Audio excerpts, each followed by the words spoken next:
গরমের দিনে খুব বেশি দিন কিন্তু সবজি বাড়িতে স্টোর করে রাখা যায় না। সে যতই আমরা ফ্রিজে রাখি না কেন, একটু আধটু শুকিয়ে যাবেই যাবে।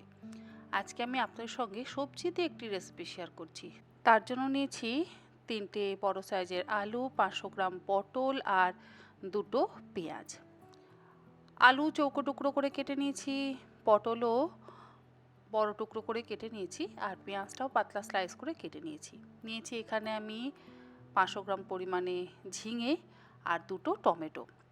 ঝিঙে, পটল সব কিছুরই কিন্তু পরিমাণ বেশ যথেষ্ট বেশি। আর নিয়েছি এখানে ৫০০ গ্রাম পরিমাণে চিংড়ি, ভালো করে ধুয়ে পরিষ্কার করে রাখা আছে। লবণ আর হলুদ গুঁড়ো মাখিয়ে মিনিট ৫-১০ রেখে দেব। ততক্ষণে বাকি রান্নার কাজটা সেরে নেব।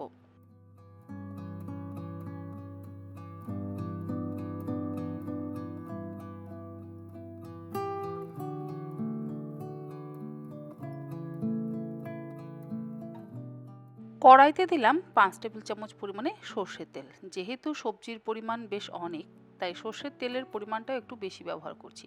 তেল গরম হয়ে গেলে দিয়ে দিলাম হাফ চা চামচ ৫ ফোড়ন, ৩টে ফাটিয়ে নেওয়া শুকনো লঙ্কা, আর তারপর দিয়ে দিচ্ছি ২-৪টে তেজপাতা। এরপরে এর মধ্যে পেঁয়াজ কুচিটা দিয়ে দিচ্ছি। পেঁয়াজ কুচিটাকে হালকা করে একটু ভেজে নেব, গ্যাসের ফ্লেমটাকে লোতে রেখে।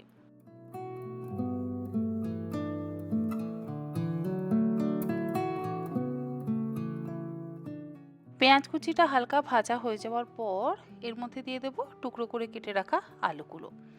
আলু আর পেঁয়াজ কুচি আরও মিনিট ৩-৪ সময় ধরে ভালো করে ভাজতে হবে।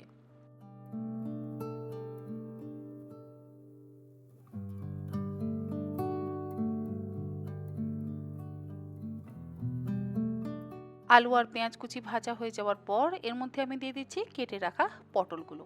দেখুন পটলগুলো কিন্তু বেশ একটু শুকনো শুকনো হয়ে গেছে। দিয়ে দিলাম এর মধ্যে স্বাদ অনুসারে লবণ। যে সমস্ত সবজি একটু শুকিয়ে যায় সেই সমস্ত সবজি দিয়ে চচ্চড়ি কিন্তু খুব ভালো রান্না করা যায়।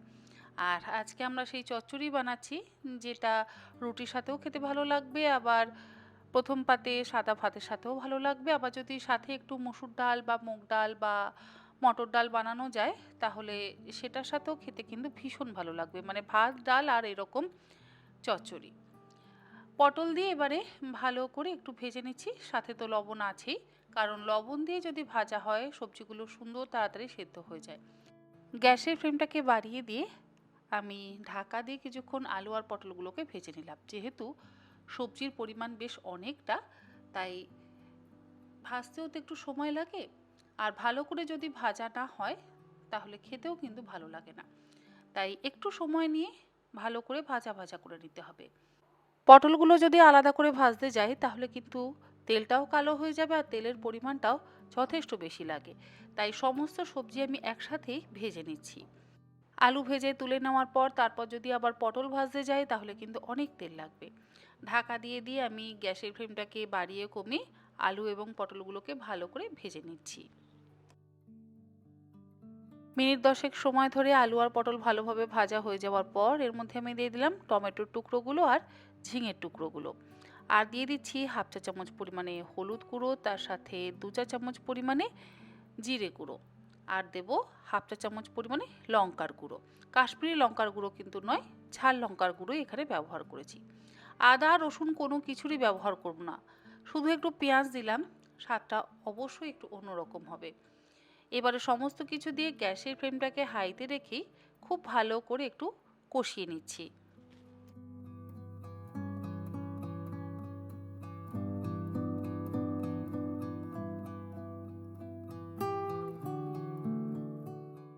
যে রান্নাতে চিংড়ি ব্যবহার করা হয় সেই রান্নাতে কিন্তু খুব বেশি মশলার ব্যবহার করবার প্রয়োজন পড়ে না, কারণ চিংড়ির একটা আলাদা গন্ধ আছে। মশলা যদি বেশি হয়ে যায় তাহলে আবার একটু মশলা মশলা গন্ধ হয়ে যায়, এটা আমার মনে হয়। ঢাকা দিয়ে দিয়ে আমি খুব ভালো করে সবজিগুলোকে ভাজা ভাজা করে নিচ্ছি। আর জল ব্যবহার করবার একেবারেই প্রয়োজন নেই। সবজি যতই শুকিয়ে যাক না কেন, দেখবেন লবণ দিয়ে যখন একটু সবজিগুলোকে ভাজবেন না, তখন সবজি থেকে যথেষ্ট পরিমাণে জল বেরোবে। এর মধ্যে কিন্তু মিষ্টি কুমড়োরও ব্যবহার করা যায়। আমার কাছে যেহেতু মিষ্টি কুমড়োটা নেই সেই জন্য আমি মিষ্টি কুমড়োর ব্যবহার করলাম না। আপনারা চাইলে মিষ্টি কুমড়োর ব্যবহার অবশ্যই করতে পারেন, আবার পেঁপেরও ব্যবহার করতে পারেন। আপনাদের নিজেদের যেমন যেমন সবজি বাড়িতে থাকবে সেই সমস্ত সবজি দিয়েও কিন্তু আপনারা এই রান্নাটা করতে পারেন। লবণ আর হলুদ গুঁড়ো মাখিয়ে রাখা চিংড়িগুলো দিয়ে দিলাম। চিংড়ি কিন্তু আমি কখনোই আলাদা ভেজে তারপর রান্নাতে ব্যবহার করি না। এই ধরনের চচ্চড়ি বানাতে গেলে চিংড়ি আমি একসাথে কষিয়ে নিই। আলাদা করে যদি ভেজে রান্না করা হয় তাহলে চিংড়ি শক্তও হয়ে যায় এবং আমার মনে হয় তাতেও তেল বেশি লাগে। তাই অতিরিক্ত তেল ব্যবহার করবার তো প্রয়োজনই পড়ে না। এইভাবে যদি একসাথে ভাজা ভাজা করে কষিয়ে কষিয়ে রান্না করা হয়, স্বাদ মন্দ হয় না, বরঞ্চ ভালোই হয়। তেল মশলারও পরিমাণ কম লাগে এবং খেতে যথেষ্ট ভালো হয়। চিংড়িটা দিয়ে এবারে ঢাকা দিয়ে গ্যাসের ফ্লেমটাকে একটু লোতে রেখে আমি কিছুক্ষণ আবার সেদ্ধ করে নিলাম। দেখুন কতটা জল বেরিয়েছে। ঢাকা দিয়ে দিয়ে রান্না করলে তো যথেষ্ট জল বেরোয়, আর চিংড়ি থেকেও জল বেরোয়, ঝিঙে থেকেও জল বেরোয়। তাই সবজি যতই শুকিয়ে যাক না কেন, একটু সময় নিয়ে ঢাকা দিয়ে দিয়ে রান্না করবেন, দেখবেন যথেষ্ট সুন্দর কিন্তু রান্না হবে। আলাদা করে জল ঢালবার একেবারে প্রয়োজন নেই। জল দিয়ে যদি সবজি এইভাবে সেদ্ধ করতে হয় তাহলে আমার মনে হয় একটু জল জলে ভাব হয়ে যায়। তাই আমি কোনো রকম জল ব্যবহার না করেই এই চচ্চড়িটা কিন্তু বানাচ্ছি।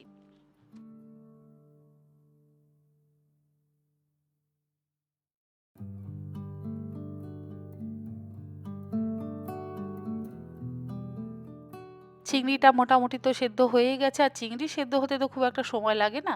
বাকি সবজিগুলোও কিন্তু সুন্দরভাবে সেদ্ধ হয়ে গেছে। 4-5টা কাঁচা পাকা লঙ্কা দিয়ে দিলাম। লঙ্কার পরিমাণটা আপনারা অবশ্যই নিজেদের ইচ্ছে মতন ব্যবহার করবেন। 1 চা চামচ চিনি দিলাম। সবজিতে যদি একটু চিনি ব্যবহার না করা হয় তাহলে আমার মনে হয় স্বাদ ঠিক মতন আসে না। এবারে সমস্ত কিছু দিয়ে ভালো করে আবারও গ্যাসের ফ্লেমটাকে বাড়িয়ে দিয়ে একটু ভাজা ভাজা করে নিচ্ছি। যদি মনে হয় জল শুকোতে সময় লাগছে তাহলে একদম শেষে অল্প একটু আটা ছড়িয়ে দিতে পারেন। আটা ছড়িয়ে দিলে দেখবেন সাথে সাথে কিন্তু জলটা সম্পূর্ণ টেনে যাবে। তবে আমি আটা ব্যবহার করিনি, জল এমনিতেই শুকিয়ে গেছে।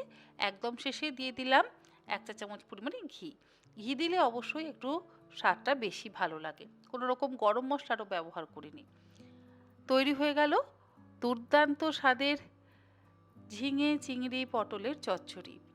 রেসিপিটা কেমন লাগলো অবশ্যই জানাবেন, আর কে কে এই ধরনের রেসিপি বাড়িতে বানিয়ে খান সেটাও জানাবেন। আমি জানি সবজি শুকিয়ে গেলে আপনারা কিন্তু অনেকেই এরকমভাবে চচ্চড়ি বানিয়ে রুটির সাথে বা গরম ভাতের সাথে খেয়ে থাকেন। তবে সেটা কে কে করেন অবশ্যই জানাবেন। এবার আমি এটা সার্ভ করছি। গরম ভাতের সাথে খেতে তো ভালো লাগবেই, যদি পরোটা বানান সেটার সাথেও খেতে কিন্তু ভীষণ ভালো লাগবে। আশা করি আজকের এই রেসিপিটা আপনাদের ভালো লাগলো। ভালো লাগলে এরকমভাবে একবার অন্তত বাড়িতে বানিয়ে খাবেন। আশা করব আপনাদের সকলেরই ভালো লাগবে। আজকের মতন এই পর্যন্ত। এরকম আরও অনেক নিত্য নতুন রেসিপি নিয়ে আমি তন্নিশিকা হাজির হয়ে যাব তন্নির পাকশালাতে। ভালো থাকবেন সবাই।